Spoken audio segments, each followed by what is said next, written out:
Okay, like I say, you can hear me all right, correct? Okay. So the purpose behind this series of classes is to help introduce people to the practice of green Tara and to give people some inspiration for doing the practice here with Marilyn and our green Tara crew. As part of our weekly Columbus KTC sadhana practice. The word sadhana refers to both the text of the practice and the practice itself, in which we use mantra and visualization to create an enlightened world. We're going to spend a few quality moments with our Buddha nature in an imaginary form. This morning I was teaching a group of students about the purposes of sadhana and the purposes of the sacred objects on our shrine, and they have similar purposes. The Buddha taught that all of us have Buddha nature. All of us have the capacity to become awakened beings, but we don't know that. We are ignorant of that fact. We all have the potential to be Buddhas, but we don't really know that. We're not aware of that. And so this is why the Buddha taught all of the Dharma. He taught many, many volumes of teachings. Someone asked me once, is there a Buddhist Bible? And I say, well, if you have a bookshelf that you could put about 6 feet tall and about 4 foot wide of books, that would probably do it. Because the Buddha taught for more than 40 years. And so he taught every day or as often as he could. And many of his teachings were memorized after his passing and became the written corpus of Buddha's teachings.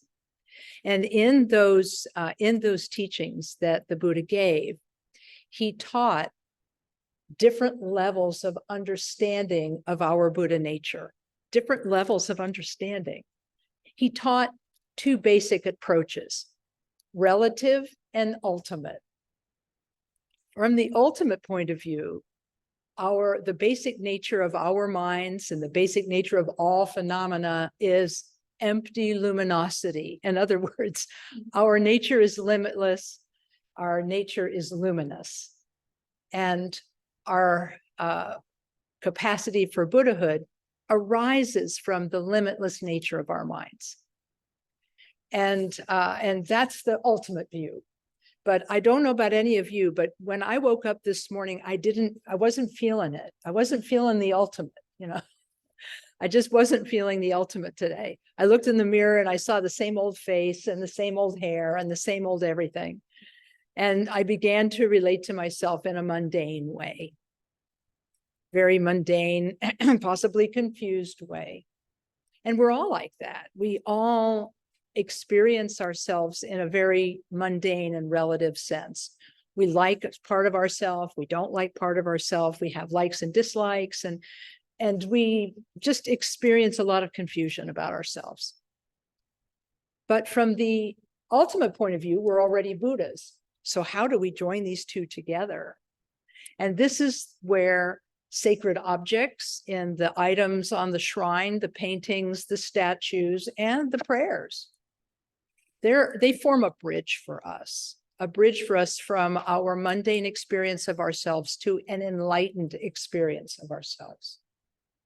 And from a mundane experience of our world to an enlightened experience of our world. So in this way, prayers, statuary, tankas, malas, prayer wheels, prayer flags, they all serve the same function, to be a relative means to accomplish the ultimate end of our own realization of Buddhahood. So that's the function of these things. And over the centuries since the passing of the Buddha, many sadhanas have been written in order to expand this connection. And in the land of Tibet, there came a set of great masters who often would have visionary experiences of Buddhas and Bodhisattvas and use those visionary experiences where a Bodhisattva or a Buddha appeared to them and taught them about the nature of their minds. And then they arose from that vision and they wrote it all down so that we, those who follow, can have the benefit of their experience.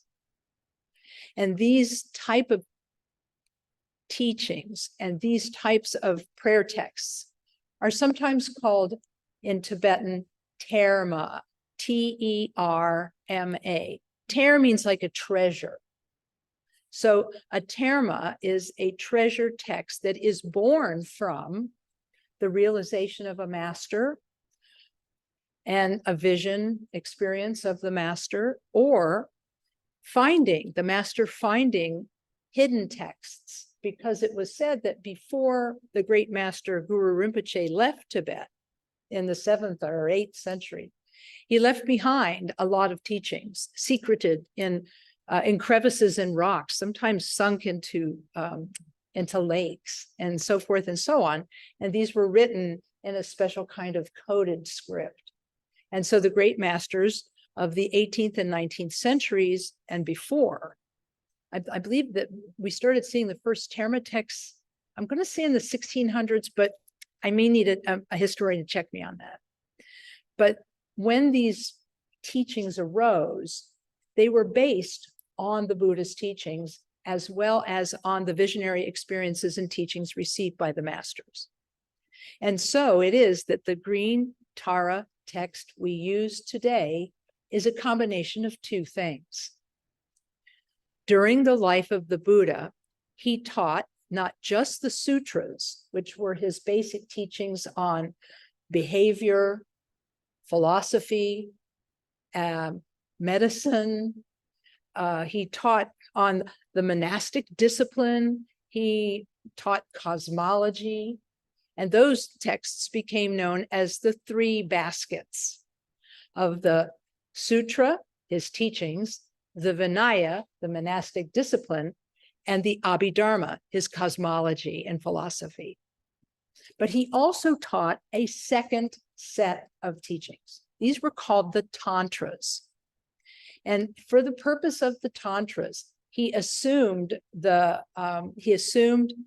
appearance of a Buddha or Bodhisattva.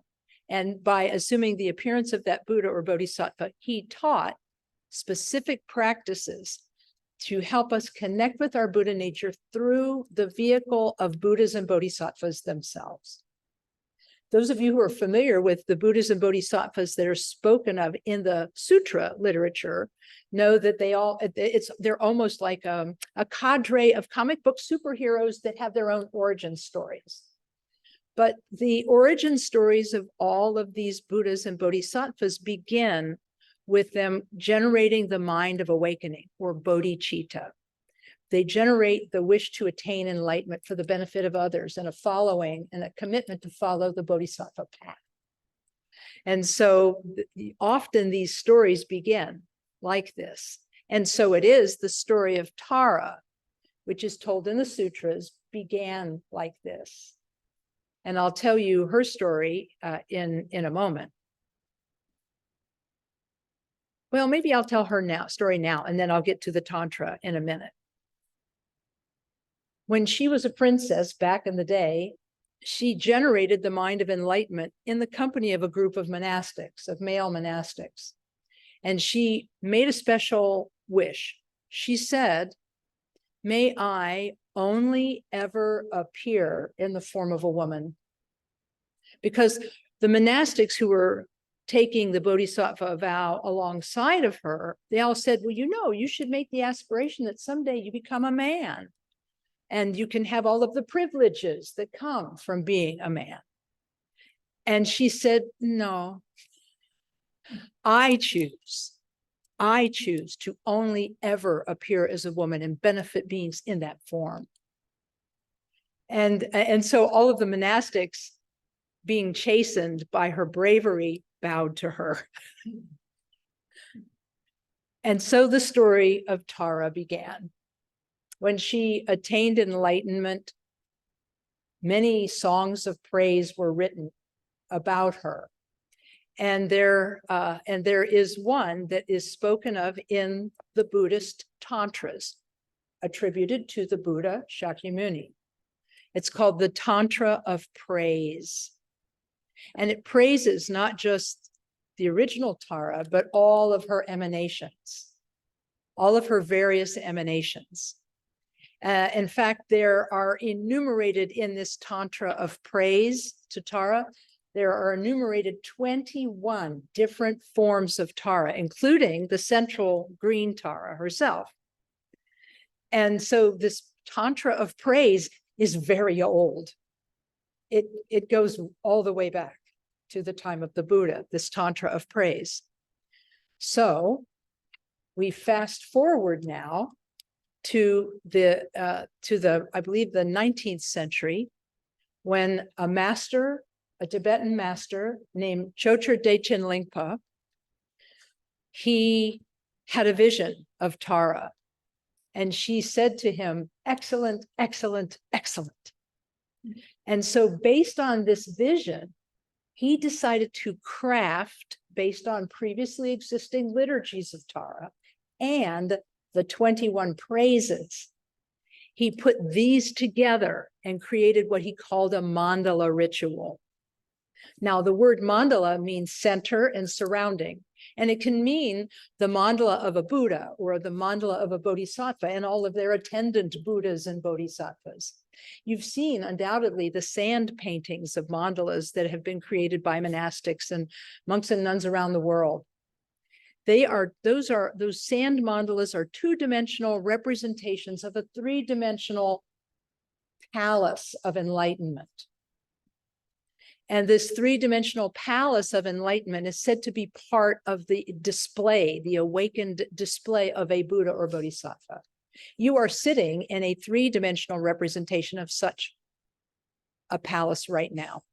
The 4 central pillars, the 8 beams, the light coming up from the top, the wallpaper around the top is meant to evoke a clear story which is open to the air. That is part of the description of a celestial palace, and that wind is supposed to be coming through there, and there are little bells that ring, and there are draperies that float in the breeze. That's the symbolism of this. And the symbolism of this is that it evokes the beauty of our inner wisdom. These are the qualities that arise when we realize our basic wisdom. They're symbolized by the drapery and the wind and the bells and all of that. It's using symbol in order to evoke who we really are. And so Chogyur Dechen Lingpa, having had this vision of Tara, he created a sadhana that had 3 mandala offerings in it.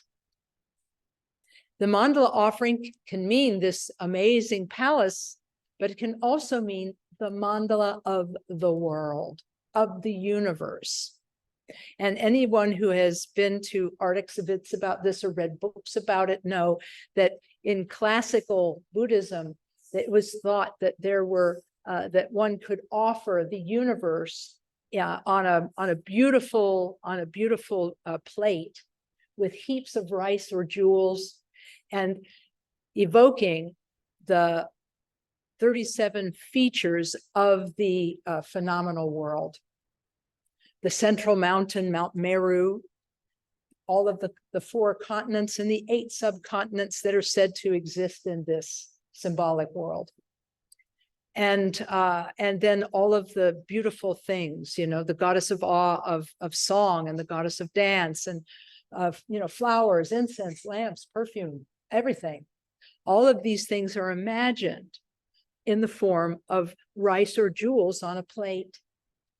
And so this ritual of offering the ideal universe is actually a symbolic way of offering all that is the best of ourselves. We're actually really offering the universe that is ourselves. We are a whole universe because the whole universe is experienced through our minds. We don't own anything in this world. We may have things that have our name monogrammed on it or something, but we don't really own those. All we own is our idea of those things. Our ideas of those things are all we ever truly own because our mind is where every experience occurs. And so that's why meditation is so central to the realization of Buddhahood, because we have to learn how to work with our mind in a way that isn't selfish, that isn't acquisitional, wanting things always and craving things always, finding a way to go beyond the body that needs so much and go beyond all of our confusion and all of our illusion and delusion. And so these prayer texts, this mandala offering ritual is an example of a prayer text that helps us through symbolic offering of our body, speech, and mind in the whole universe 3 times. We offer to Tara our body, speech, and mind in the entire universe 3 times. But we don't just do that. We also offer all of the beautiful offerings on the shrine. If those of you who've attended some of our previous classes on shrine making know that there are 8 bowls on a traditional Tibetan offering shrine: flowers, incense, lamps, perfume, food, music, water for drinking, water for washing, and so on. And so we offer that set of 8 offerings 3 times. So we make 3 sets of offerings, we make 3 mandala offerings, and we recite the praise, the tantra of praise to Tara 3 times. Now, we actually recite the tantra of praise itself 11 times, but that's just a technical matter because we offer these things in sets of 3. When you go through the text, you'll say, wait a minute, I just saw this. Wait a minute, I just saw this. Wait a minute, I just saw this. Well, the reason is you did just see it because he actually repeats the ritual over again 3 times. 1, 2, 3. Each time we recite the praises a different number of times, totaling 11 if we do it the way Chogyam Degchen Lingpa wrote his text. We would recite it the first time through, we would recite the tantra of praise twice. The second time through, we would recite it 3 times. And the third time through, we would recite it 7 times. Is that 11? Did I get it right? Yeah. Okay, it's 11. Okay. So this, in this way, this text is a way for us to relate to our Buddha nature in the form of Tara, creating her enlightened world, making offerings to her, and accumulating merit toward perhaps someday becoming like her. Because I think that's why these images and paintings and texts, they all serve this function to help connect us in our relative confusion to an ultimate world that is full of blessing. I often use the example of a tuning fork when I talk about the effect of mantra visualization and practices like this. Everybody knows that if you have 2 tuning forks tuned to A, and you strike one and you hold it next to the other one begins to vibrate. They don't even have to touch. They call that sympathetic vibration. It's part of physics. But what really is happening there is that the one is picking up the other, right? So this is what I feel happens to us as practitioners when we see the images of Tara, when we recite the words of her praise, when we visualize ourselves as her. We are striking the tuning fork of awakening and holding it near to our own Buddha nature, which then begins to resonate with it. Because we have so many things that we could put our minds on. Let's face it. I mean, I got a cell phone, don't you? I've got a tablet, don't you? We can be endlessly distracted by our entertainment. We can. But we can choose to take some time away from that and spend it with Tara and spend it with our own Buddha nature. So that's a little bit of an introduction to the purpose, from my point of view, the purpose and function of mantra practice, a tiny bit about the history of the Tara sadhana, and a little bit about the organizational aspect of the Tara practice. There's more than just the 3 sets of offerings in this practice, but that's in the heart of the practice. When I think about it, what Chögyam Dengchen Lingpa did was he took a jewel, these 21 praises of Tara, and he put it at the center of a beautiful poetic description of Tara and her qualities. So in a way, the Tantra of praise is the jewel in the center of this piece of jewelry. And all of his beautiful poetry and words and visions are the surrounding filigree, if you will, of the decoration for the jewel that is the Tantra of praise. And so I'm going to make a joke and say it's a very skillful, I could say sneaky, but it's also a very skillful way to encourage us to recite the Tantra of praise. Now, many of you may or may not have yet received the empowerment of Green Tara. Do we have anybody? You've received it. Anybody else received it? Okay. There aren't very many of us who have received it. Technically, a person would not do the self-visualization if they had not received the empowerment. But there is a self-visualization where one visualizes oneself as Tara in this text.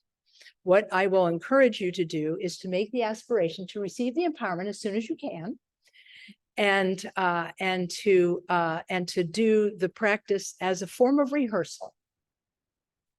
Because because since we have so many people who are interested in Tara, I don't want to turn anybody away from the puja. And so everybody's welcome to come. Everybody's welcome to chant. But I would encourage you to, at your earliest opportunity, to take the refuge vow, and then after that to receive the Green Tara empowerment. And then receiving that, there are 3 permission blessings to every mantra practice. Every mantra text and practice has 3 parts. I call them permission blessings because they're both a blessing and a permission. So I don't know if I'm saying the right thing, but that's me with English, right? There's the permission blessing of the empowerment, where a master who has done a lot of that practice and visualizes themselves as the deity, and then purifies and blesses the body, speech, and mind of the student, purifying their body, speech, and mind of any faults or problems, and then ritually bestowing upon them the body, speech, and mind of the deity by handing you representations of the deity, placing them in their hands, touching you on the head, giving you water to drink, and so on. So through this symbolic means, the deity is handed to you, and you're given permission to visualize yourself as the deity and to do the practice. That's the first permission blessing, is the empowerment. The second is the reading transmission. When Chögyam Dengchen Lingpa wrote his text, he read it out loud as a blessing to his students. And then they read it to their students, and they read it to their students, and they read it to their students. So the lineage of the book is alive. In a way, it still has the blessing of Chögyam Dengchen Lingpa on it, because it's been handed down in an unbroken line of recitation from the 19th century to today. So it's not like a dusty book on a shelf, it's alive. And that's the second permission blessing, the reading transmission, which gives us the blessing of the text and the permission to read it and study it. Next is the third permission blessing, and it's called the practical instruction. The practical instruction is where a person who knows how to teach the practice and is authorized to teach the practice gives the instruction, teaching not just how to chant it or how to read it, but also how to visualize and how to meditate using the text. And so that's the third permission blessing, the practical instruction. So today it's going to be kind of a practical instruction, but it's more of an orientation than a practical instruction. I'm going to mainly orient you to the text in this session. In a future session, I'll get down to the nitty-gritty of all of the visualizations. I'll cover them briefly today, but I'll go through them in a more detailed fashion in part 2. I've been working with Kathy Lama about ways to teach the sadhanas that aren't too much, because I don't like to overload people with too much information, but it's helpful to know some of the background. And so rather than try to cram everything about a practical instruction into a 2-hour session today, I'd like to orient you to the text, help you learn how to chant it in a basic way, introduce you to and orient you to the 21 praises. And I will give the reading transmission for the 21 praises today. The next time, this way you can start practicing the recitation of the 21 praises at home as again, as a rehearsal, as a way of rehearsing the practice for future use. The Tantra of Praise is a beautiful poem praising all of the qualities of Tara. And it'd be a fun thing if you wanted to recite it in English, you could do that. But if you want to slowly learn how to recite it in Tibetan, that's wonderful too. So that's going to kind of be your takeaway from today, is you'll receive a general orientation to the practice, as well as the reading transmission for the Tantra of Praise, the 21 praises of Tara. So how are we doing so far? Any questions, curiosities? Yeah, we've got a question. Okay. How does one receive the Tara empowerment? Okay. This is an excellent question. Stand by. A little tea never goes wrong in the afternoon. The empowerment of this particular form of Tara and this particular ritual is given infrequently now. It's not given as frequently as it was some years back when we had more lamas who were giving empowerments. Now there are fewer lamas giving empowerments, and so it's a little more rare. And so what I would say is watch the newsletter for the KTD monastery, our home monastery in Woodstock, New York. And also watch the Columbus KTC newsletter, because it's our hope that every time we bring a Lama to Columbus KTC, that we will ask them to give an empowerment. And I would like for the empowerments given to always be in rotation. To give the Tara practice, the Chenrezig practice, the Amitabha practice, and the Medicine Buddha practice first and foremost, because those are the 4 practices that are done the most frequently here. The previous Lama who visited, I asked for Vajrasattva for the purpose of the number of students that we have here who are doing the Mahamudra Nundro. That empowerment, the Vajrasattva empowerment, had not been given in more than 5 years, probably even 6, and in this center. And so I wanted to make sure we got it, we had it given. I believe, can you help me with this, Marilyn? We've received Medicine Buddha from Lama Karma. We received Chenrezig, but I don't know if we received Tara or not. We haven't had Tara since Lama Tasha came to teach in the Florida. Okay, so that's many years. So Tara will be next then. Yeah, because Chenrezig, because we have Chenrezig and Tara. There is a Tara retreat in November, but I don't know if we're giving it. That's also the question. That's a very good question. Thank you for bringing that up, David. Maine is in the house. Thanks very much.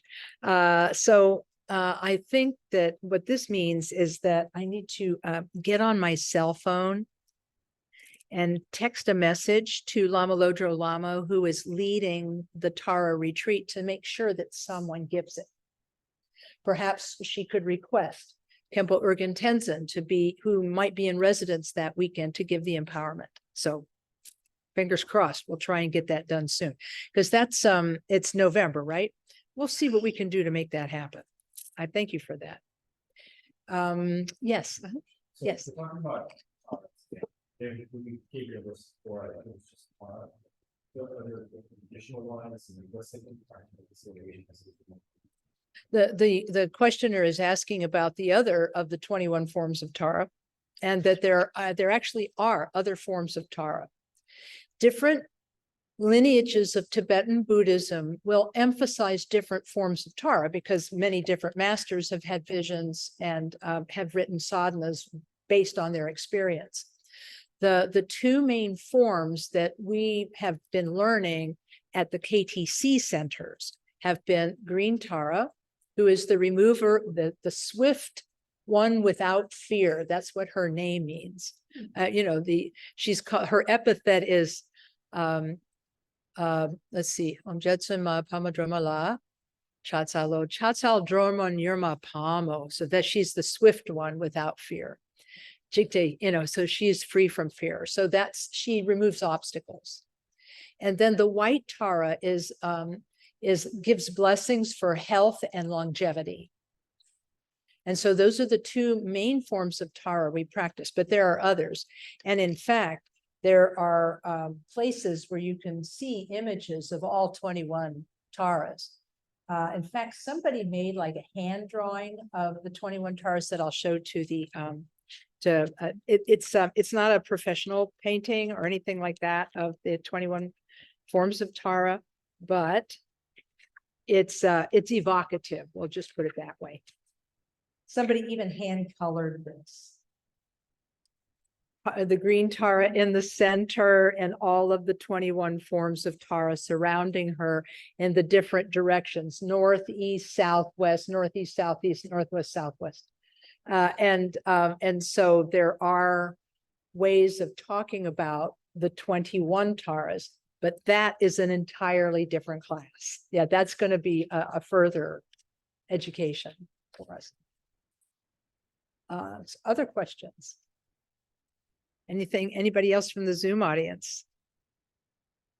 Other questions? Okay, all right. So I think at this point, folks at home and also folks here may have the outline, the teaching outline. Let's see. We've covered part of it already. Did you have one, Marilyn? I forget. Would you be? Yeah, sorry. No rush. Take it easy. Yeah, very good. So, folks, is anybody at home lacking the outline? Did anybody wasn't anybody not able to download it? Okay. Well, then we'll look at page 1. We've already talked a little bit about the authorship, the first paragraph here of the outline. So the great Rime teachers of the Mind Terma, this vision of Tara, was found by Chojo Dechen Lingpa, and then his teacher and colleague, Jamgon Khantrul Lodro Tai, was given this Terma and composed the text that we use today. The inspiration for them was their teacher, Jamyang Khyentse Wangpo, who was given lost Tara text in a vision from Tseringma, who's herself a form of Tara. Great blessings since we are using a more recent Terma practice. And so the outline then follows the parts of the sadhana. And I'm going to quickly go through the parts of the sadhana and then come back and go through them gradually one by one. All Buddhist practices start with refuge and bodhicitta. So that's the very first thing that you will encounter in the text, a section where one takes refuge and engenders the bodhisattva motivation. It's really interesting. I've forgotten if this was Taisita Rinpoche or Khenpo Karthar. I forget which of my teachers said this, but when you take refuge, you're stating your direction. You're saying, I am going for Buddhahood. When, you know, I want to be like the Buddha. I take refuge in the Buddha as my teacher, his Dharma as my path, and his community as my community. And what I believe this was what Sita Rinpoche said. He said, it prevents your practice from becoming wrong-headed. You know why you're doing it. You're not doing it for yourself. You're doing it for the benefit of all beings to become a Buddha on their behalf. So refuge is your direction. Bodhicitta is your motivation. And Bodhi means awakening and Chitta means mind. So the mind of awakening or bodhicitta is the intention and motivation for giving this, for doing your practice. And the teacher who gave this teaching said, it prevents your path from being an inferior path. What he means by this is it's inferior if it's just for us. Like it's my path for my individual liberation. And I don't think about others.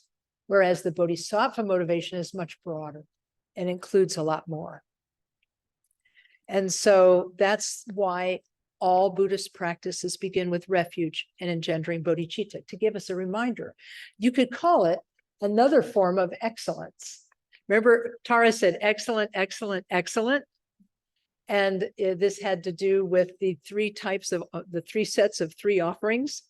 But you can also talk about the three excellences: excellence at the beginning, excellence in the middle, and excellence at the end. That's another Buddhist teaching that wasn't necessarily related to the vision of Chogyur Dechen Lingpa. Excellent at the beginning means we take refuge and engender bodhicitta at the beginning of our practice to start from the right place.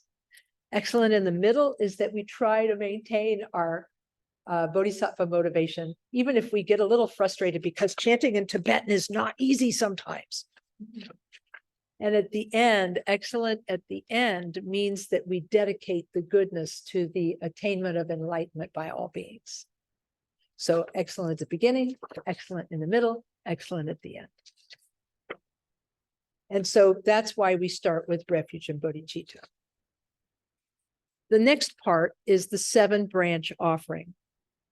And the 7-branch offering is an extremely old prayer. I mean, it goes back to the origins of Buddhism itself. These 7 branches, sometimes called 7 limbs.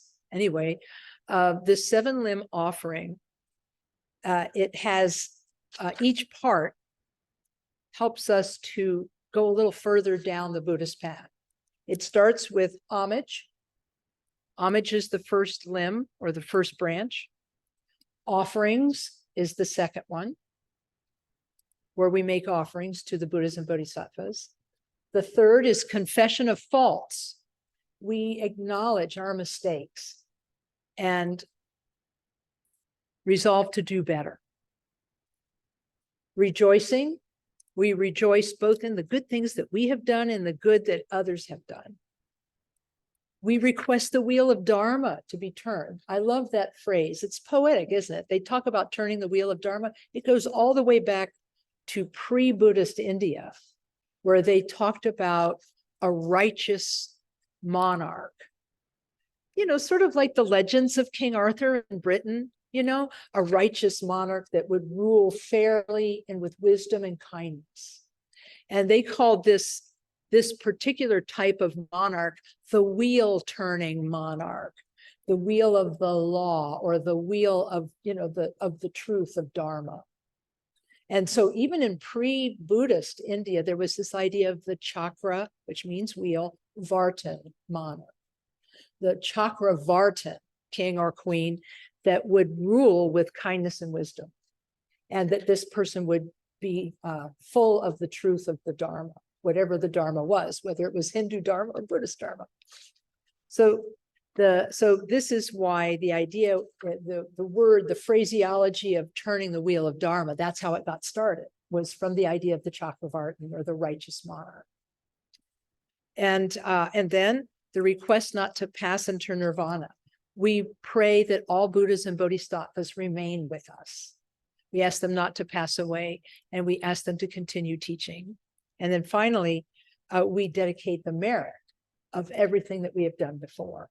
All of the other 6 limbs, we dedicate it to perfect awakening. So you will see variations of this 7-branch offering lots of places. I don't have on hand right this minute a copy of the Great Path of Awakening. You don't happen to have your copy, do you? You're the best. If you could hand that to me. In the footnotes, I'll tell you what, you're getting a lot of steps in today. Okay, thank you. As you know, I only teach one book, and this is it.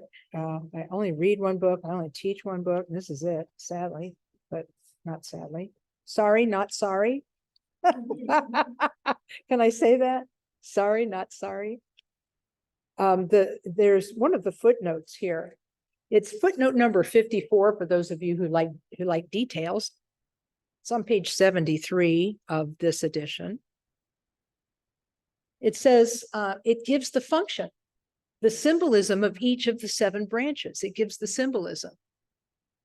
It says paying homage, which is the first one, counteracts pride, thinking we're better than the enlightened ones, that we're better than others. Homage, paying homage, counteracts pride. Offerings counteracts greed. Acknowledging and confessing evil actions counteracts aggression. Confession counteracts aggression. Rejoicing in the good that others do, it counteracts jealousy. Requesting spiritual teaching counteracts ignorance. Asking the Buddhas and teachers to remain present in the world counteracts the view of permanence. We remember, it causes us to remember impermanence and appreciate it as being part of life. And dedicating virtue to the welfare of others leads to the attainment of full awakening. So the dedication then leads to the attainment of full awakening. Anyhow, so thank you very much. Let me hold this for a minute. Yeah, you can reclaim it during the break. So in other words, this practice has got everything in it. It's got the tantra of praise. It's got 3 mandala offerings. It's got 3 sets of Buddhist bowl offerings, and 3 mandalas, 3 and and the praises. Yeah, so it's 3 sets of 3 offerings. Bowls, the offering bowls, the mandala offering of the universe, and the praise, the offering of praise. And it also has the 7 branch prayer, which is kind of like a callback. It's like it harkens it back to the very purposes of Dharma, which are to purify our confusion so that we can also attain Buddhahood. So it's like that. Any questions about these first 2 parts of the sadhana, refuge and bodhicitta or the 7 branches? You doing good so far? How about folks at home? Hi, folks at home. I'm so glad you're here. Okay. All right. So after we do the 7 branch offering, then we get down to business. We get down to business of making these 3 sets of offerings. So each of the 3 sets of offerings, now if we were doing this sort of high church, and like the high church, like where you do everything in the most elaborate way possible, you would like bring out new offering bowls and make new offerings each time. We're not doing that. We're starting with one nice fresh set, and then when we finish the first set of when we go to make the first set of offerings, we take a little a blessing wand, which usually is it's like a kusha grass little wand made of kusha grass that you dip in water and then you sprinkle. It's so sweet. You sprinkle the 8 offering bowls as a way of purifying any obstacles. Like maybe somebody who was pouring the water was in a bad mood this morning, or just, whatever, the idea it purifies any imperfections, because we're human and we like worry. I love the fact that the Buddhas and Bodhisattvas know what we're like. Oh, that's because they used to be human. Okay, so they know what we're like, and they know about our doubts and our fears, and they help us to work with those. And so we might fear that our offerings might not be perfect and there might be a problem. So then we start the first of the 3 offering sections by sprinkling them. And then after that, we consecrate them, meaning that we then with our meditation turn the simple bowls of offerings into endless offerings that we imagine filling the sky. So it's not just these 8 bowls here. We're just imagining that the sky is full of all kinds of offerings. Everything precious and wonderful and beautiful is being offered. So the purification is done with the water, and the consecration is done with our visualization. It's very beautiful. Then we invite Tara to be present. We ask them to come to be present in front of us. And we're gonna be having some fun next year, and that we're gonna learn a couple of really old Buddhist practices next year, like really like ancient Indian ones. Because Lama Tom and I have a plot. We want to teach these these practices of inviting the Buddhas to be present, and then offering them a seat, and offering them a bath, and then offering them drying, and then offering them clothes. It's very beautiful. The idea is that we don't do it because the statues get cold or are dirty or whatever. We do it in a way to accumulate the merit so we can purify our own obstacles and obscurations, because the Buddhas don't need this. But the idea of doing the washing and the seating and all of this kind of thing, it's like we're getting ourselves ready to recognize our own Buddha nature. There's a lot going on there. So anyhow, so that's did I just reveal a secret plot? Can I say bwahaha? Anyhow, my secret plot. But we do that here. We invite them, but we do it in a very simplified way. We invite the Buddhas and Bodhisattvas to be present in front of us, and then we make offerings to them. And then we invite Tara to be present and make offerings to her and her retinue of the 21 tones. And then after that, we do the consecration of the offerings came first, and then we start the 3 offerings. 1, 2, 3. I forgot. I started the 3 offerings in the wrong place. They start after we invite the Buddhas to be present, because if there are not Buddhas present in front of us, making offerings is not quite, I mean, it's okay, but it's better if you bring them, if you invite them and have them show up. So now we start the 3 offerings. We do the 3 sets of offerings and praises, the second set, and then the third set. So again, to recap, starts with refuge and bodhicitta, the 7 branches, the consecration of the offerings, the invitation of the Buddhas and Tara to be present, and then the 3 sets. And each time that we do the Tantra of Praise, we can visualize Tara doing different things for us. First, we can imagine her receiving our praise. And the second time, we can imagine her offering protection to us and to those who need it. The third time, we can imagine her shining light upon us that purifies us.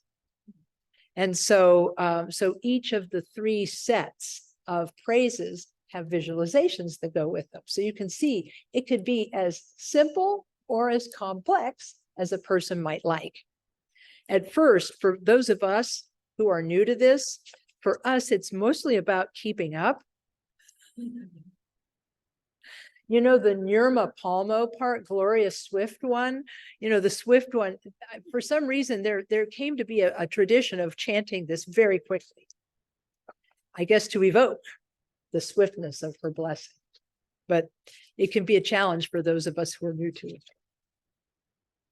And then after we make those 3 sets of offerings with their attendant visualizations, we then chant verses about the benefits of the 21 praises.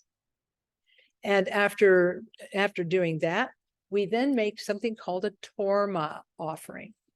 Torma offerings are also explained in the footnotes of the Great Path of Awakening. And I will just read part of this one.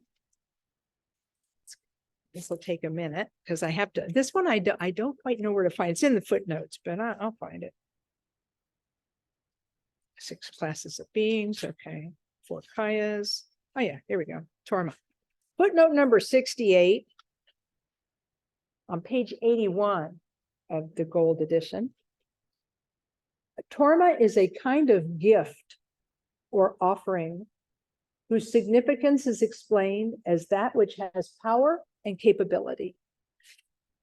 The way we do it is that it's usually a small bit of dough that in Tibet would be made out of roasted barley flour, which was the staple food in Tibet.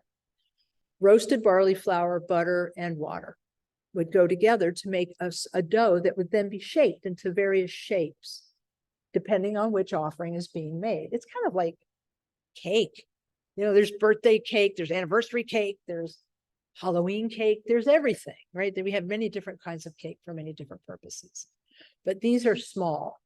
These days, right now, we mostly use cookies in place of the tormas, and I think that's perfectly acceptable.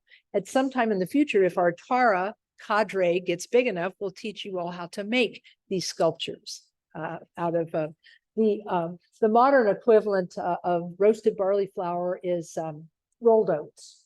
Rolled oats, butter, water. Anyhow, it says here, power and capability is what is symbolized by the torma. Power indicates the power of overcoming the deadening effect of ego. And capability indicates the ability to overcome the 4 obsessions. This is the very first time I ever heard about the 4 obsessions. But I became delighted to know what they are. Human beings are obsessed with, see if you can guess, emotions. I got the feels. Emotions, mortality, entertainment, and physical existence. Sounds like a fairly complete list, if I'm using myself as the example, right? And it says in presenting, there are 2 types of torma offerings that are made in general in a torma ritual, which there's going to be a torma ritual here. There are 2 types. Generally, there's a type that is made to worldly gods and spirits. That is, the spirits that live in a locality. Think about the Native American gods and spirits who live in the mountains or the prairies or the desert or the rivers. Japan also has local spirits that the indigenous Japanese religion deals with them. And so many indigenous religions make offerings to the spirits of the land. And so what we do in the Tibetan tradition is the spirits of the land, we ask their help. Good weather, good conditions, peace, please. No warfare, you know, and we just ask for good, conducive conditions to the practice of Dharma. And then the other type of offering that is made to the Buddhas and Bodhisattvas, asking for their blessing of removing our obstacles and obscurations so that we can attain Buddhahood. So these are the 2 types of torma that is generally offered. I love the one where he talks about, he says, in presenting the torma to the worldly ones, he says, this is the translator, Ken MacLeod, speaking in the footnotes. He says, one acknowledges these forces and influences in one's experience and comes to terms with them. In other words, we make a deal. We say, please, be with me, help me out. Then, in presenting torma to awakened ones, one nourishes the presence of awakened activity in one's experience. So anyway, that's and so because Tara is a complete practice, everything is in it, there's torma. And so after we have recited the benefits and so on, we make the offering of torma. We dispel we sprinkle it with water and so forth, and then dissolve all the impurities, and then consecrate it as wisdom nectar that we then offer to the worldly ones and the awakened ones. And then there's yet another homage to Tara that is recited after the offering of torma. And we ask them to benefit us in the Dharma offering too. And then we make a further praise to Tara and her qualities. And then we recite her mantra, Om Tare Tu Tare Ture Soha. We imagine that she and all of her retinue, having received all of our offerings, dissolve into us and bless us, and we become Tara in reality. And then we are inseparable from her, and in the state of inseparability from her, we recite her mantra and think that we are of benefit to all beings.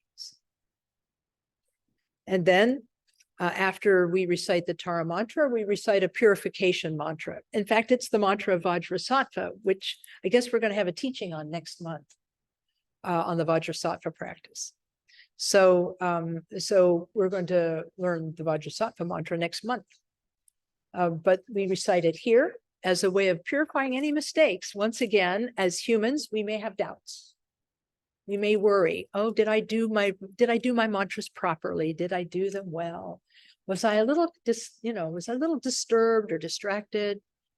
It makes up for all of those mistakes, so that we can feel that we have done the practice fully and completely and in a pure way. And then after all of that, we dissolve ourselves into all of the deities dissolve into us, and we dissolve into emptiness and come to rest in our own basic nature, which is emptiness and luminosity. Remember from the very beginning, the ultimate view that we rest in the nature of our mind, empty luminosity.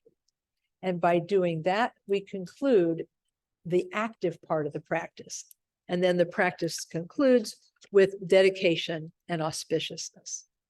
So that's just a capsule view of how the sadhana is laid out and why what is done in it is done. Questions? Questions, curiosities? What do you think, guys? Yes, ma'am.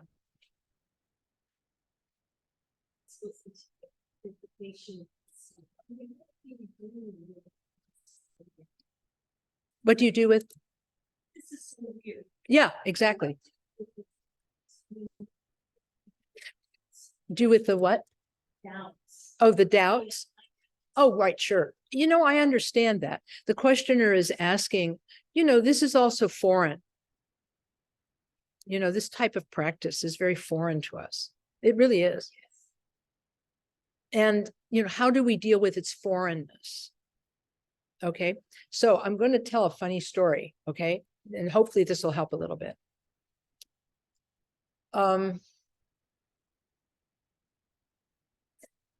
I think that, my basic answer is it's contained in the slogans of the 12-step recovery tradition, where recovery from addiction is a foreign concept, right? For people who are actively engaged in addictive behaviors of whatever kind. Imagining being without that is completely foreign. It's like out of our possibility, out of our complete range of, but you know what my friends in 12-step always say, fake it till you make it. That's what they say, meaning they're telling us to act as if we have accomplished something, and to approach what we are doing from the point of view of already being completed products, so to speak. We're imagining that we have Tara's body, speech, and mind. Right now, we do not have it, but what we do have is a mind that can imagine it. Okay, we have a mind that can imagine it. And I'm going to kind of go out on a limb here, and this, this may not be a strict Dharma teaching, but it's an example that I frequently use when I'm talking about sadhana practice and how foreign it is. This is, by the way, this is why I encourage people to read the sadhanas over and over and over again in English first. Read them over and over and over again in English till you kind of like really got like this part's the refuge practice. This part's the bodhisattva. Here's the 7 branch here prayer. Here's this, here's this. You get it in English, you know, take it in, right? And then start working on the Tibetan and the melodies and all that jazz. Okay, so now I'm going to tell the funny story. I believe in the power of theater. I believe in the power of theater. Okay. And again, here's the weird part.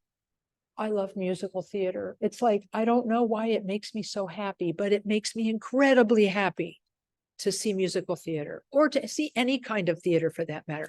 You sit in a dark room with lots of other people and you have an experience together. And for a moment, no, sometimes for hours, you invest flashing images on a screen or flashing lights or people, you imagine them to be other people and you imagine their stories to be real and you laugh with them, you cry with them, you get changed inside because of the drama that the author creates for you. And you walk out of that theater different than how you walked in. And so we as human beings are used to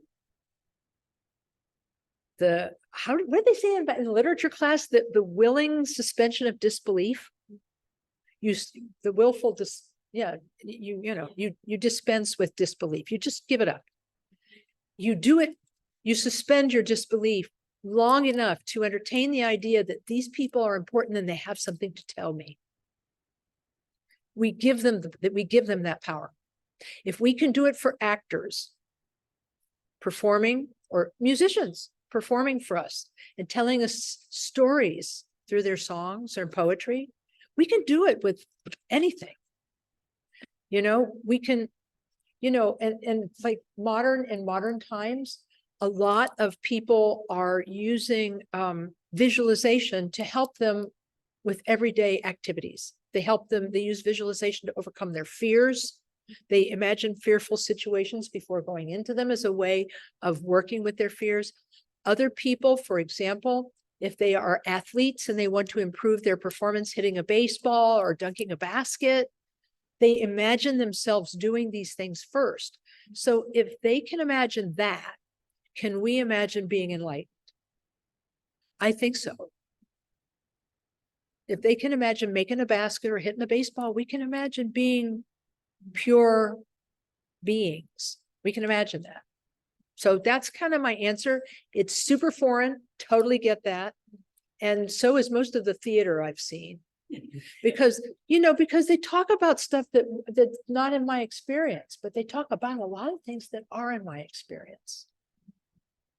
Yeah, I super appreciate that question. Yeah, and so we train, this is why we have so much training to learn like the symbolism. What's the symbolism of this and why do we do it? You know, because if we know the why, then that will help us suspend our disbelief that we have Buddha nature, suspend our disbelief that we could actualize that. Okay, awesome. Other questions? Okay, then it's time for our 5-minute break. When I teach for 2 hours, I take about a 5 or 7 minute break in the middle. So I'm gonna pause the recording for just a bit, and then I'm going to come back and I'm going to start the second session by giving the reading transmission for the 21 praises of Tara. I will not be recording that because my lamas have told me that while I can give a reading transmission over Zoom live, I cannot give it via recording. So what will happen is I'll come back, but I won't restart the recording until after the reading transmission. Okay, does that sound fine? Okay, everybody, 7 minutes. See you soon.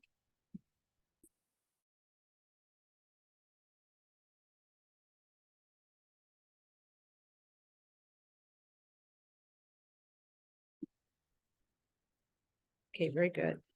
So thanks folks for your patience while I did the recitation of the the reading transmission. And my advice for people is that now that you've received this reading transmission, it would be good if from time to time you could recite the 21 praises. I would say start by reading it over in English so that you can have a sense of the meaning of the words you are reciting. But then I believe there are some YouTubes, are there not, of Karmapa himself chanting this? We'll see if we can provide you with those links to a YouTube video of His Holiness Karmapa reciting this, so that you'll have I guess you could say a guide, someone who can chant, because he uses a beautiful melody when he chants this, and so it's a little easier to learn when you learn it with the melody. In the sadhana practice on our weekly Tara practice, it is recited quickly, and so if you can practice it at home a bit, this will help. Even if you practice it with a melody, and we don't use the melody here except at the end. We use the melody for the final of the 11 of the recitations. Then at least you'll have some familiarity with it. And if you are interested, there are at least 2 or 3 books out there that talk about the meaning of the 21 praises. I can't remember. Can you remember, Marilyn, the name of Taisita Rinpoche's? Now, it's not coming to me either, because Taisita Rinpoche wrote a book on the 21 praises, and he explains their meaning. I did not bring a copy of that with me today, but I did bring this one. This is an old one, Tara the Feminine Divine by Bokar Rinpoche. And it also explains the meaning of each of the stanzas of the 21 praises. And I think, does this one have, yes, this one has the pictures of all of the different Taras in it. All of the 21 forms of Tara are pictured in the book. And so you'll be able to see line drawings of them, which is kind of nice. So, say again, please. Oh yeah, this one, Tara the Feminine Divine by Bokar Rinpoche. It may be out of print. If it is out of print, I do believe it's available in an ebook version. I believe that the ebook version is available for a reasonable price. Yes. You suggested that we recite those from time to time. Yes, they're in the sadhana, and I believe that I may have given you guys. Will have to help me with this. Did I send a link to a copy of the sadhana to you? Did I or not? Yes. Yes, it got a nod. Okay, yeah, good. So then you'll be able to see it there. And if you have difficulty knowing where it is in the prayer text, yeah, if you have the prayer text, the old prayer text from KTD Monastery, the praises are written in 3 forms. They're written in a phoneticized form, and in an English form, and in a Tibetan form. And so that will help you with that. But I will try to isolate those pages and send them to you separately as an email. Does that sound fair? KTD, they do that optional phrase at the beginning, but here it comes to see the difference. But it's okay to learn it. It's a beautiful. I'm just telling you, if you follow me, you're going to jump. This preliminary stanza is not actually part of the Tantra. Bokar Rinpoche said it was added later. And it is not considered to be one of the 21 stanzas of the praise. But it includes Tara's mantra, Om Tare Tu Tare Ture Soha. And in fact, it uses the mantra. It's like a play on words. these four preliminary, the four preliminary stanzas. It says, it is sometimes, because it includes Tara's mantra, it is sometimes called the praise of the mantra. And so it goes like this. In English, it says, Om, homage to the sovereign, the noble, the liberating one. Homage to Tare, the swift, the courageous one. In front of you, who with Tutara dissipates all fears. In front of you, who with Ture provides all benefits. In front of you, Soha, I bow down. And I love that I have a Dharma student, and I don't know that she'll ever see this video, but she's amazing. And she and I recite this prayer every single time we have a phone call, because she says it helps her to kind of get into the spirit of thinking about Dharma. So we always do this prayer at the beginning. So anyway, so that's a little bit about that. So we do have about a half an hour to go to the end of the class. And I have a couple of thoughts about what we might do with our extra half hour, with this additional half hour.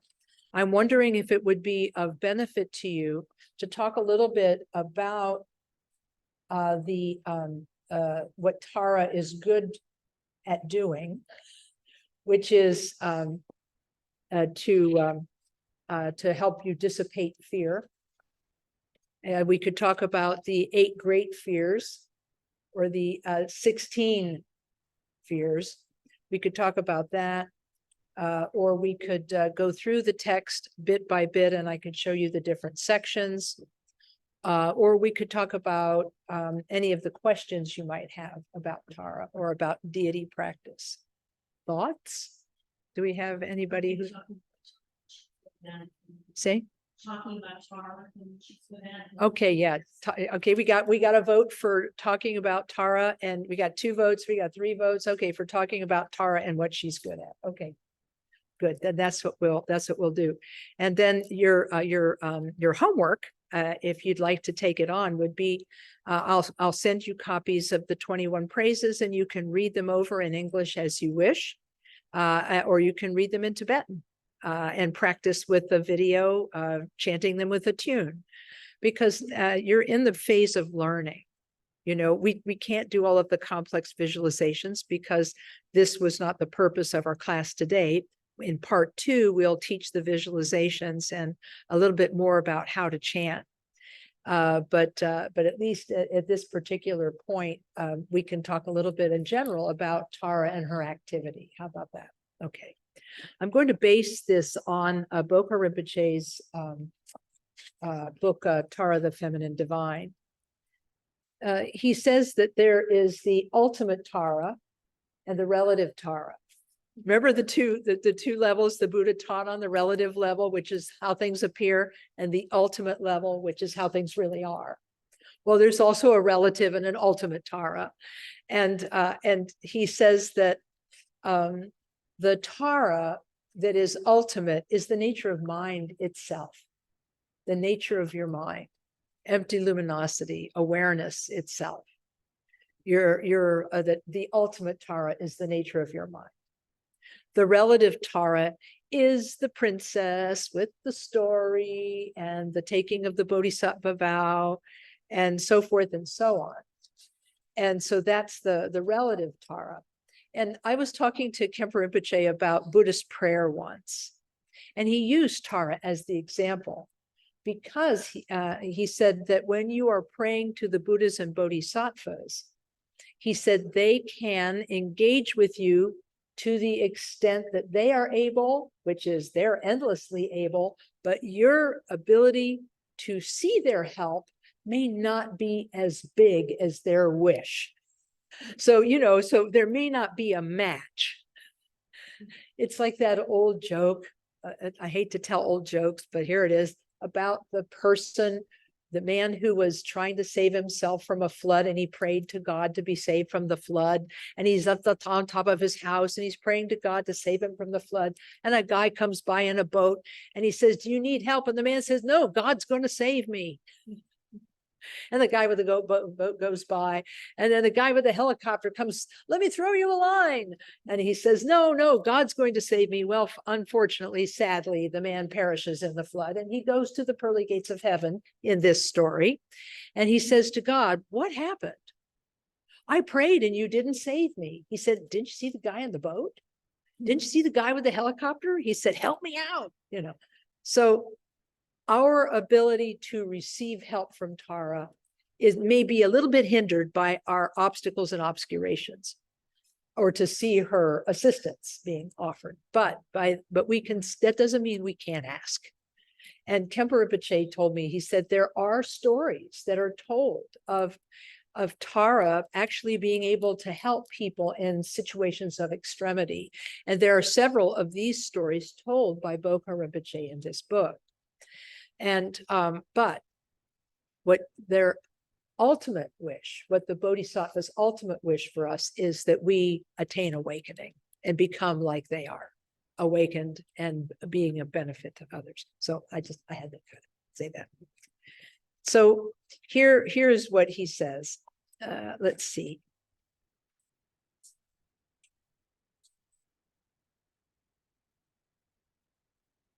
Okay. He said let's see. Okay. So the idea is that he says Tara is actually, from the absolute point of view, because of her nature itself as an awakened deity, Tara could not be other than the nature of our own mind. Let us clarify what this nature of mind is. It is beyond any concept, beyond any mental elaboration, and beyond notions such as existence or non-existence, something or nothing, material and immaterial, and so on. Beyond concept doesn't mean that it's nothingness. The nature of mind is the domain of awareness itself, of the experience of pure awareness. You don't need intellect, you don't need reasoning. No words can describe it or grasp it or express it. However, it is present and cannot be negated. So in other words, our basic nature is always present, but cannot be quantified in words, but it can be experienced by our mind. Our mind can experience itself. And so he says this awareness, inherent in everyone, beyond any mental elaborations, also is Tara in the domain of the ultimate. Other names are used to designate the ultimate Tara. She is notably called the perfection of knowledge, or prajna paramita. Paramita means perfection, and prajna means wisdom. The perfection of knowledge has no form. It is emptiness of the emptiness of the absolute body, or the Dharmakaya. But out of compassion, the Dharmakaya manifests as the two bodies, or kaya. The word kaya means body, or the two manifestations of form. There's a lovely prayer that says the Dharmakaya, through compassion, manifests as the two bodies, or kayas, or manifestations of form.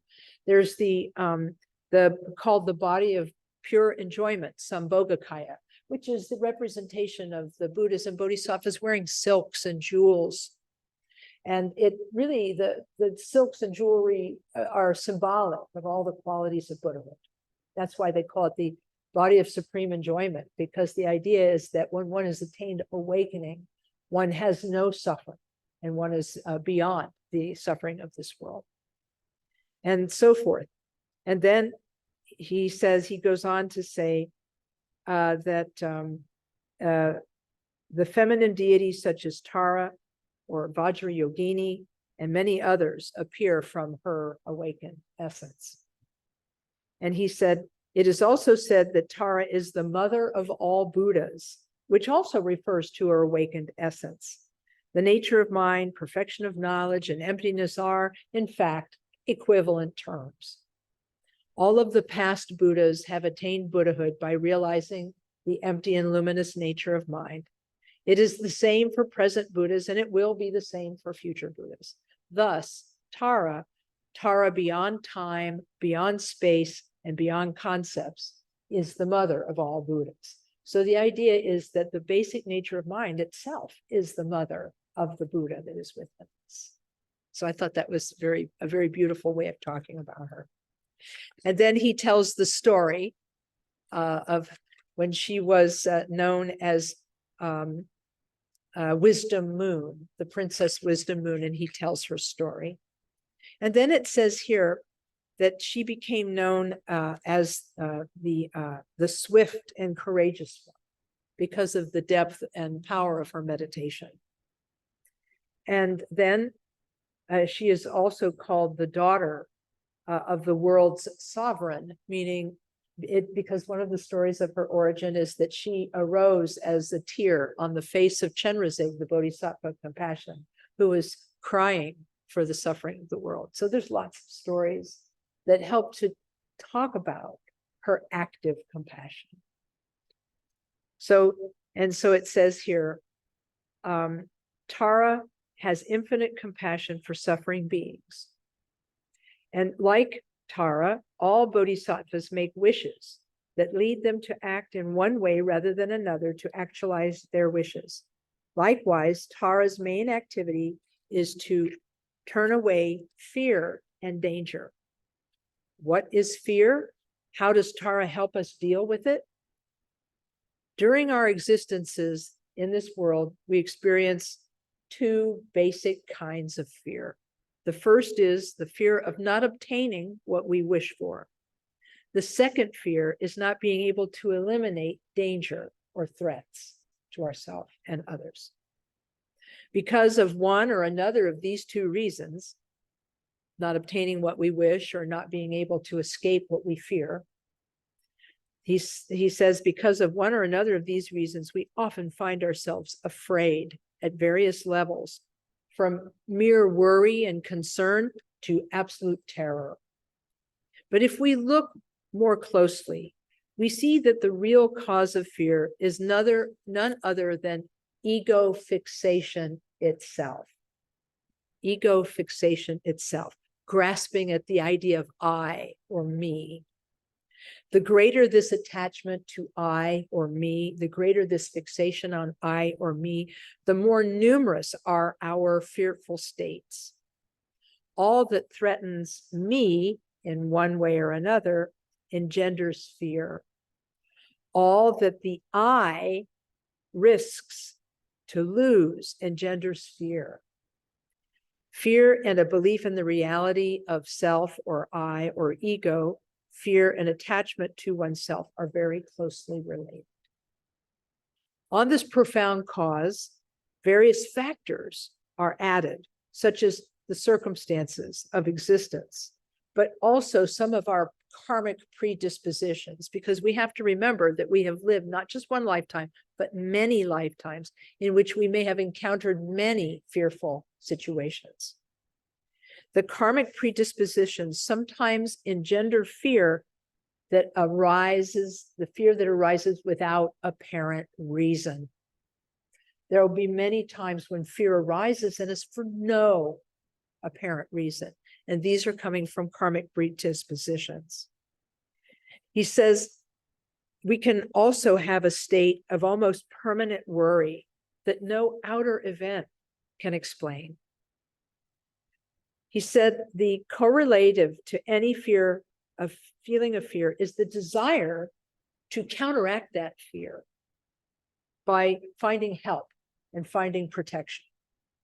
However, the outside world is often impotent to provide us any of the help we really want or need, to such an extent that fear can lead to despair for us. What the world cannot give us, the reality that transcends this world incarnated by the Buddhas and Bodhisattvas can give us. So the world cannot protect us from all fear, but the Buddhas and Bodhisattvas, having gone beyond the world, they can offer us that freedom from fear. Particularly, the activity of all the Buddhas directed toward the elimination of fear and danger is found within the divine person of Tara. Tara has the power to help us, However, for this power to be effective, it is effective only if we trust in it. For Tara to help, we must pray to her and call upon her from the depths of our hearts without reserve. The deity's response depends on the strength of our trust and our karmic situation. If doubt inhibits our mind, there is a small possibility that Tara's blessing and protection will come to us, whereas a trust without reserve and a complete conviction will ensure that some form of freedom from fear will be obtained. In reality, all worldly appearances are a manifestation of our mind. Fear, apprehension, and danger are also a manifestation of our mind. Just like in a bad dream, the mind creates both the threat and the one who feels it. This is one of the best explanations I've ever heard of how fear arises. Fear, apprehension, and danger are also a manifestation of our mind, just like in a bad dream, where the mind creates both the threat and the one who feels that threat. The creative faculty of our mind is very strong. It is this strength that exerts itself in the fervent prayer addressed to Tara. Together with Tara's immense will to help beings, this strength makes possible the protection. They say that the Buddha's compassion is like a hook, and our devotion and prayer is like the ring. And when they meet, then we can receive the blessing and experience some relief from fear. He says, we must understand, he said, together with Tara's immense will to help beings, the strength of our prayer makes possible the protection. The help that we receive is the fruit of the meeting of these two factors, the force of our devotion and Tara's compassion. We must understand that if phenomena had reality of themselves and by themselves, no change would be possible. In other words, if everything was self-creating and self-existing, there would be no possibility for change. But because everything is dependent on causes and conditions, change is possible. Impermanence, causes and conditions can come together and be changed. He says, by the fact that everything in this world is empty in its absolute nature, they are only expressions of the deep conditioning of our mind that can be changed. This explains the effectiveness of our prayer and Tara's answer. This is also why when the nature of mind is realized by a person achieving Buddhahood, all fear disappears. Traditionally, it is said that Tara protects us against the 8 great fears, or the 8 great dangers. And in the old days, these were enumerated as elephants. Elephants. Yes, you can be afraid of elephants. Lions, fire, poisonous snakes, thieves, imprisonment, water, and demons. These are the 8 great fears. However, these days, we don't see too many elephants and lions. But there is another interpretation of the 8 great fears. Firstly, they may refer to physical dangers in our life, but secondly, they may designate the afflicting emotions in our mind, which are major dangers. Our mental afflictions are our major dangers because they lead us to accomplish negative acts that come to fruition as painful karmic circumstances. They are the causes, because of the karmic consequences of these acts, of all of our future suffering. And Bokha Rinpoche gives a list. He said, instead of elephants, these days, we fear losing our sight. We fear becoming blind. Instead of fearing lions, we have pride. Instead of fire, we have anger. Instead of poisonous snakes, jealousy. Instead of thieves, wrong views, erroneous philosophies. Instead of imprisonment, we feel the pain of greed. Instead of water, desire and attachment. and instead of demons, doubt. To protect us from these inner fears, Tara dissipates the afflicting emotion itself, which is the cause of, as well as the suffering that is the result. It's both the cause and the result. Many stories from ancient times, Bokar Rinpoche says, talk about Tara's intervention to save a person from a threatening snake, or from the danger of fire, or from demonic attacks, and so on. However, for those who pray to her, the helping activity of Tara remains today what it was in the past, that it's freedom from the fear itself. So then he goes on talking about some various stories about Tara and her power. So these particular stories, I don't know that we have time to tell them today. But Bokar Rinpoche said that Tara actually helped him in several circumstances. And I'll briefly tell one of them. The title is Tara Protects the Caravan. In 1958, Bokar Rinpoche, he had to go to the Karmapa's seat in Tserpu in the central area of Tibet in Lhasa. So this was 1958. This was before the failed uprising of 1959 and the exodus of His Holiness the Dalai Lama and other religious Tibetans from the nation of their birth. It was there at Lhasa that I studied when I was a boy. The Karmapa asked me to come back to accomplish the traditional 3-year retreat. And so he did this.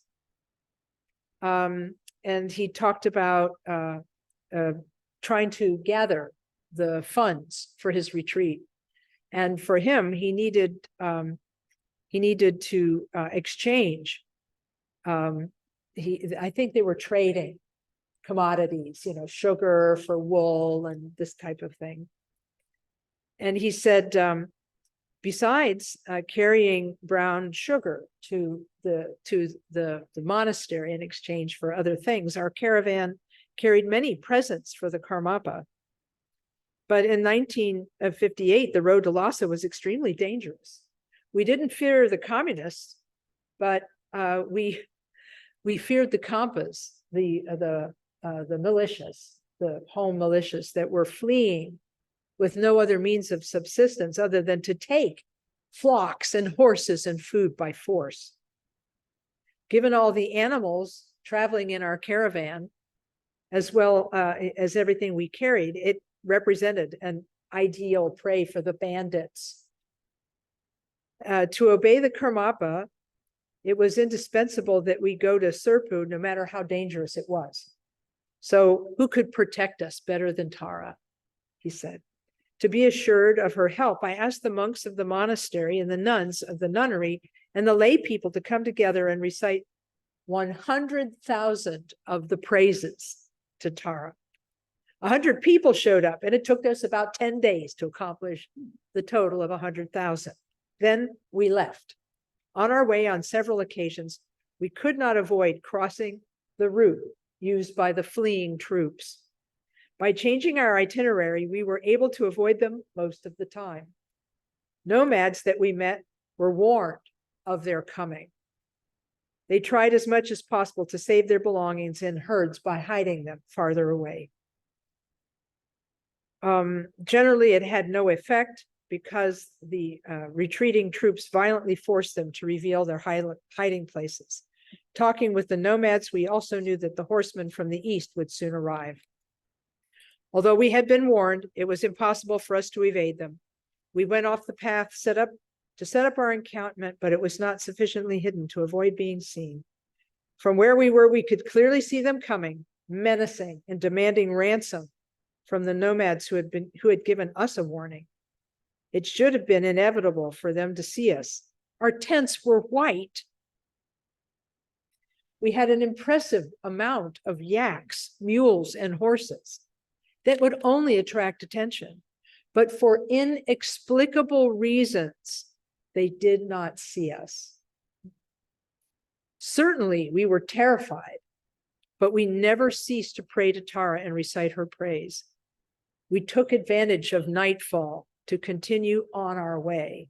We finally reached our destination without further incident.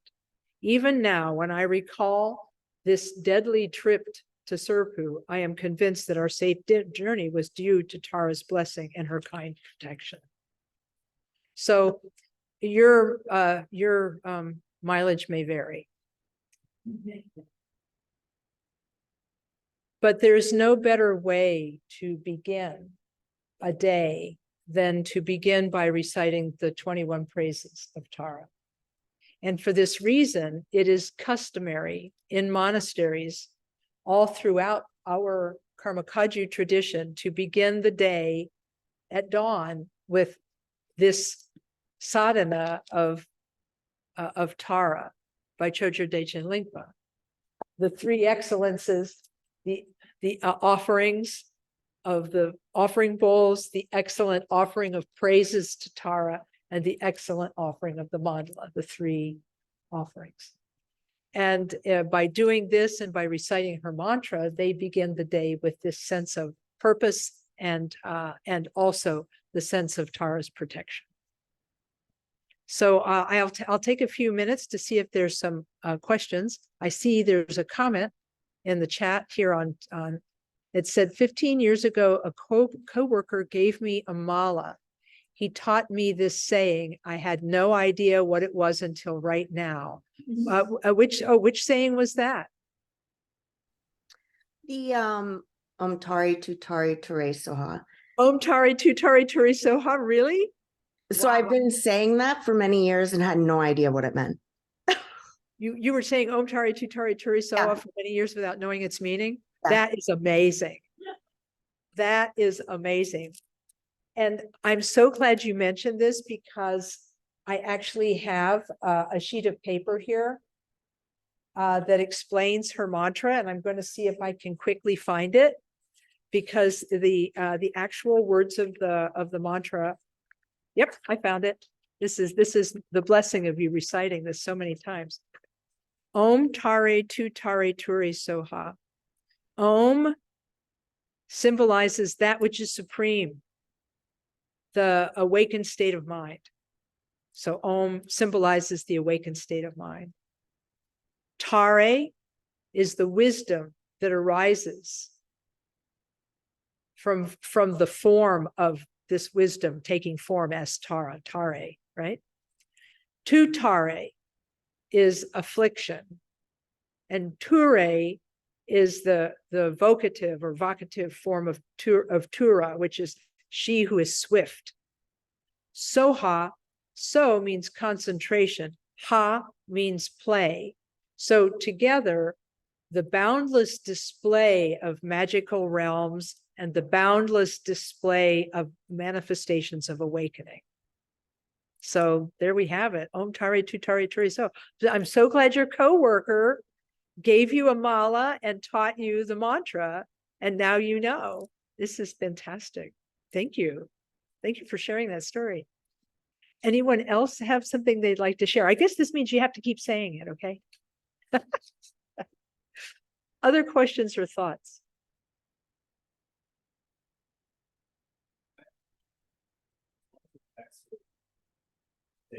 Visualize. Did we relate the story about AKA false step friends? Yeah. You use the term imagine. Yeah. You use imagine, visualize, Yeah, the questioner is asking if there's a difference between using one's imagination and visualizing. I think that they're equivalent because we use our imagination to visualize Tara. And in this particular sense, we visualize Tara as being present in front of us, first of all, and then later we imagine that we are Tara and that we set aside our sense of our body as being ordinary. Because we usually relate to our body, our speech, and our mind as being very ordinary. And so this is one of the brilliant things about mantra meditation and visualization. It helps us to set aside our mundane and ordinary way of looking at ourselves and our mundane and ordinary way of looking at the world. So we set aside this body of flesh and blood that we associate with like, oh, I'm getting older, or oh, I look really bad, you know, or whatever. we cling to our form. But instead, when we are using our imagination, we visualize our body as being made of light and empty inside. Now, this is just our imagination, because if we look in the mirror, we're going to counteract that idea right away. But it's a symbolic way of meditating on mind's emptiness and luminosity. The Dalai Lama said that when he was giving an empowerment in 2006 at KTD Monastery. He said, everybody talks about the nature of mind as being empty luminosity, but what does that mean? He said, if somebody asked me, if I tried to explain to someone, he said, to meditate on the nature of their mind as empty luminosity, he said they wouldn't even know how to begin. But if you say, imagine that your body is made of light and empty inside, they could wrap their head around that. And in this way, he said, it is symbolic meditation on the nature of mind to visualize your body as empty luminosity. And he says, and then what do you do at the end of a mantra meditation? He said, you dissolve everything into utter emptiness and let your mind rest. Going from the relative idea to the ultimate view. Pretty cool, right?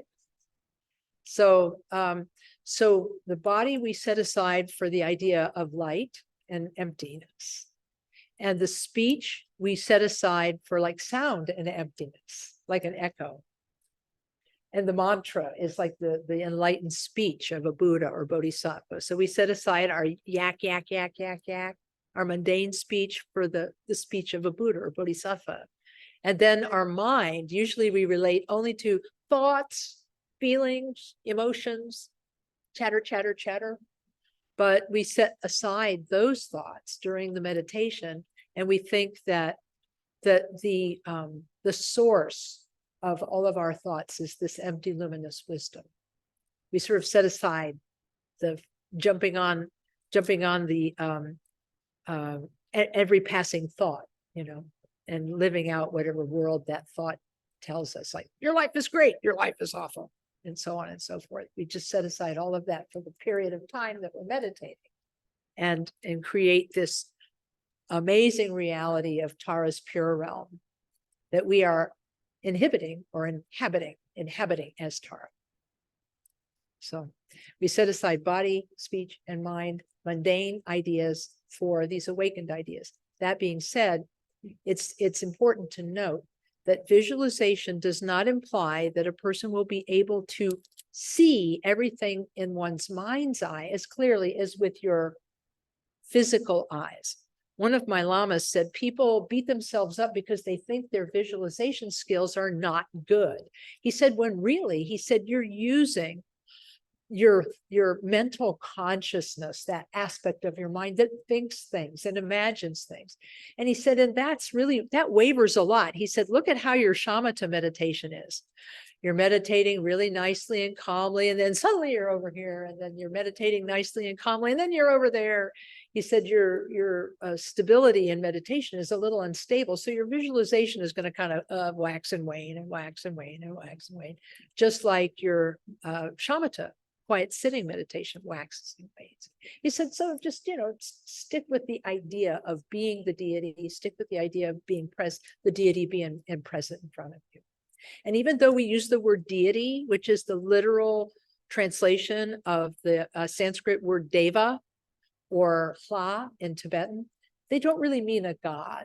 They just mean a transcendent being, but they call them deities. And so even though the word isn't a perfect word, we keep using it. So because of time, I want to respect your time. Because of time, we need to stop for today.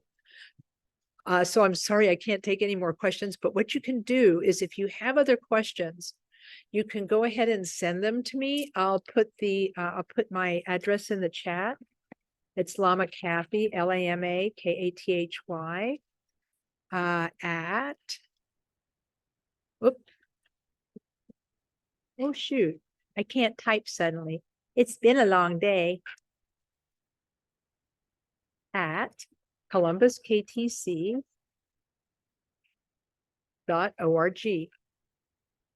And you can and then you can send questions And if you don't hear back from me in 2 days, write it again, but I'll try to acknowledge your questions, and then I will use your questions to guide part 2.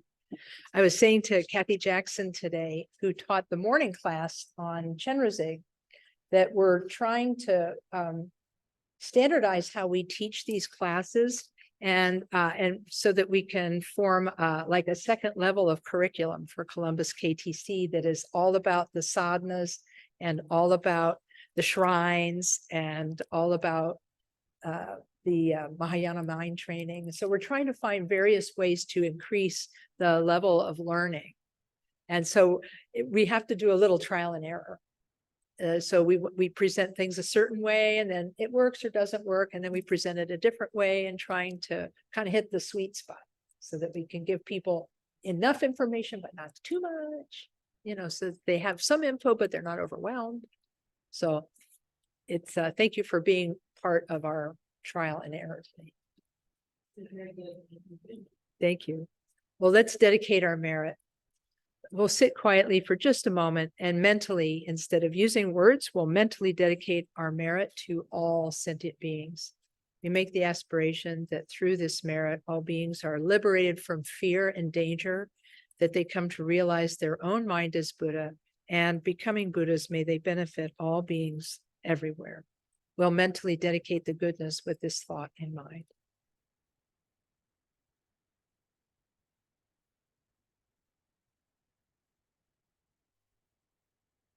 Thank you. All right. Thank you so much, friends. Yay. Oh, that's great. Thank you for the nice comments in the chat. You guys are the best. Thank you so much. We'll stop the recording here. And let's see if we can make that